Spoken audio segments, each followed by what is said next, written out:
Tu me dis quand ça part?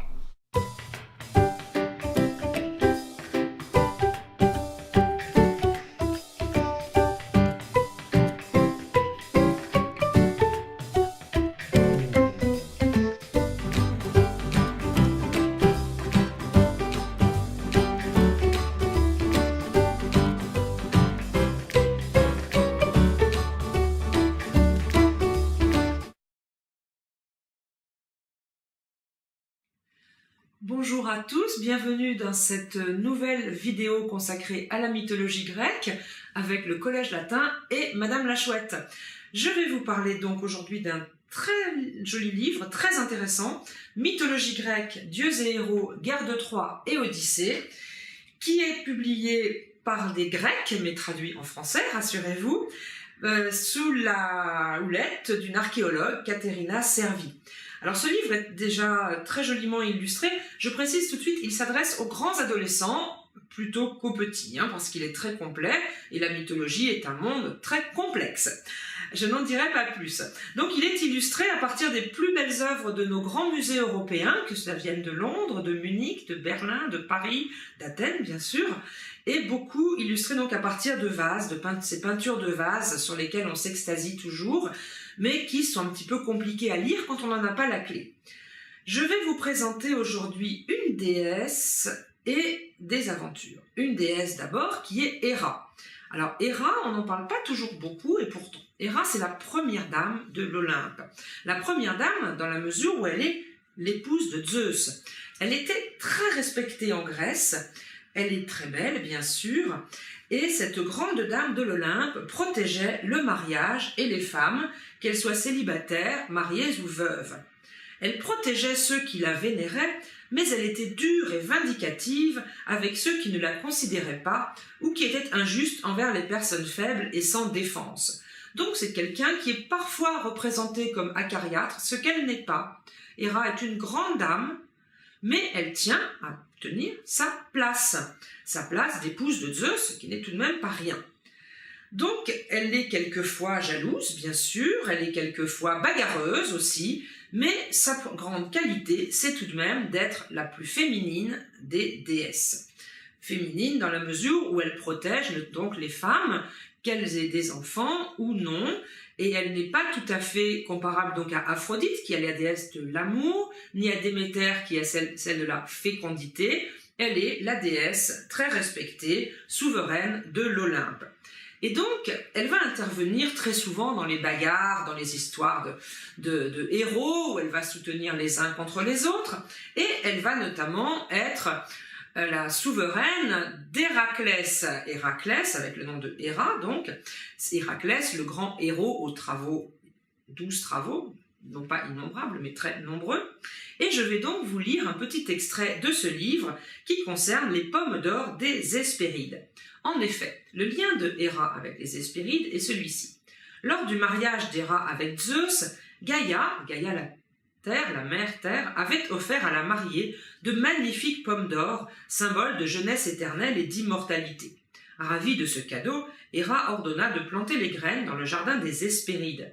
Ainsi poussèrent les arbres aux fruits d'or qu'Eurysthée réclama à Héraclès. Donc voilà Héraclès qui entre en scène. Et que lui demande-t-on à Héraclès? On lui demande d'aller voler ces pommes d'or des Hespérides. Ces pommes merveilleuses se trouvaient donc dans le jardin des dieux, aux confins de l'Occident, où habitaient les Hespérides, les filles de Nyx la nuit, au chant mélodieux. Ladon, un énorme dragon à 100 têtes, imaginez 100 têtes, veillait sur l'arbre. Au cours de ce voyage, Héraclès traversa de nombreux pays et arriva au Caucase. Vous savez, il a des tas de petites aventures, petites, enfin, entre guillemets, au fur et à mesure. Donc il passe par le Caucase et par hasard, comme ça en passant, il délivre Prométhée en tuant l'aigle qui dévorait le foie du titan.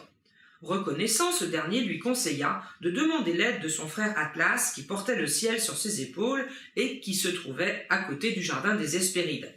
Ce qu'il fit. Atlas demanda à Héraclès de porter la voûte céleste, se rendit au jardin et, aidé par les Hespérides qui endormirent le dragon avec des plantes magiques, il cueillit 3 pommes d'or. Mais quand il revint, il voulut qu'Héraclès continuât à soulever le ciel à sa place. Le héros fit semblant d'accepter. Écoutez la ruse. Il demanda seulement à Atlas de l'aider à mettre un coussin sur ses épaules parce qu'il n'était pas habitué à soulever un tel fardeau. Un petit peu lourd en effet le globe terrestre. Atlas fut facilement trompé, et dès qu'il souleva la voûte, Héraclès s'en échappa, saisit les fameuses pommes et s'enfuit en ayant accompli sa 12e mission. Donc vous voyez, ce livre très complet vous raconte l'histoire des dieux, depuis la généalogie des dieux de l'Olympe, puis les aventures dans lesquelles sont mêlés les héros, que ce soit la guerre de Troie, que ce soit Édipe à Colonne, que ce soit Persée et la Méduse, Jason et Médée. Vous en apprendrez énormément donc sur les mythes grecs. Alors c'est un livre très complet, donc avec notamment un grand tableau généalogique dû à Hésiode. Hésiode, c'est un poète grec, donc qui a essayé de remettre de l'ordre dans les mythes qui vivaient dans les différentes cités de Grèce. Il faut bien comprendre que la Grèce était un pays très fragmenté, avec ses îles, avec ses montagnes, avec ses toutes petites vallées, que chaque cité avait ses cultes bien particuliers, mais que tout cela était un petit peu en désordre quand même. On pouvait en effet vénérer une déesse dans telle île, une autre forme de la même déesse dans une autre île ou dans une autre vallée, et tout cela était un petit peu mélangé. Donc un jour Hésiode a décidé de mettre de l'ordre, ce qui n'a pas été facile, et c'est un petit peu pour cela, peut-être, c'est mon analyse personnelle, que Zeus n'a pas toujours été fidèle à Héra. Il était peut-être marié ici avec telle déesse, ici avec telle nymphe, ici avec une autre, et quand on a tout mis en ordre, on s'est aperçu que c'était quand même peut-être un petit peu désordre malgré tout. Mais cette mythologie qui nous passionne, pourquoi nous passionne-t-elle exactement? Alors je vais terminer cette petite émission par la préface de ce livre, Mythologie grecque, en vous lisant ceci. Pendant 14 siècles, une foule de poètes, épiques, lyriques et dramatiques, cultivèrent le mythe grec en lui conférant ainsi une certaine immortalité. Le mythe est imprégné de l'esprit grec et véhicule nombre de ses idéaux. La valeur du combat, la confiance en la vie, le culte de la beauté et l'intérêt des Grecs pour l'homme en tant qu'individu. Ceci mena à la création d'une image parfaite de l'homme, régie par des règles de vie universelles. Voilà donc à quoi nous amène la mythologie. Aussi avoir une conception de nous en tant qu'hommes et femmes, savoir qui nous sommes, où nous allons, et peut-être éviter de nous comparer trop aux dieux. À bientôt.